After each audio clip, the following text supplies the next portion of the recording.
ایک بہت بڑے اللہ والے تھے، وہ اپنے مریدین سے ہر وقت ایک ہی لفظ کہتے تھے کہ ہر حال میں اللہ کا شکر ادا کرو، ہر حال میں اللہ کا شکر ادا کرو۔ تو ایک ان کا مرید کسی جرم کے شک میں جیل میں چلا گیا۔ اب جب جیل میں گیا تو جیل کے اندر سے انہوں نے پیغام بھیجا کہ حضور آپ تو کہتے تھے ہر حال میں اللہ کا شکر ادا کرو، اب تو میرے ہاتھوں میں ہتھکڑیاں، پاؤں میں بھیڑیاں ڈالی ہوئی ہے، میں جیل کے میں بند ہوں، اب میں کیا کروں؟ فرمایا اب بھی اللہ کا شکر ادا کرو۔ کچھ دیر کے بعد، کچھ عرصے کے بعد ایک عیسائی کو قید کر کے لایا گیا اور اس کی بیڑی اور اس کی بیڑی ایک ڈالی گئی، دونوں کو بند کر دیا۔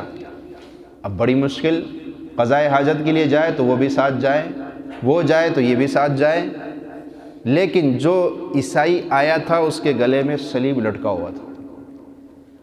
اس نے پھر خط لکھا، حضور آپ کہتے تھے شکر ادا کرو، اب تو معاملہ اور بگڑ گیا۔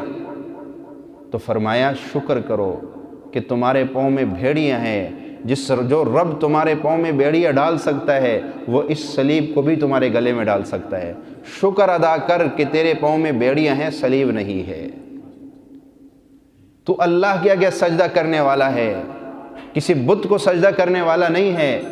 تو اللہ کو مشکل کشا سمجھ رہا ہے، کسی بت کو، بے جان کو مشکل کشا نہیں سمجھ رہا ہے، اس پہ اللہ کا شکر ادا کر کہ اللہ نے تیرے اندر یہ جذبہ پیدا کر دیا کہ مشکلات کا، مسائل کا، پریشانیوں کا دور کرنے والا ایک ہے، اور وہ کون ہے؟ اللہ ہے۔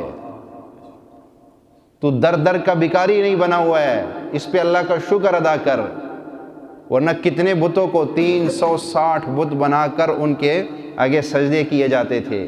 اللہ نے تجھے 360 کی غلامی سے آزادی دلائی ہے اور ایک کے آگے تجھے توفیق دی ہے مانگنے کی۔ تو در در کا بھکاری بن جاتا تو کیا ہوتا؟ شکر ادا کرو، ہر حال میں اللہ کا شکر ادا کرو۔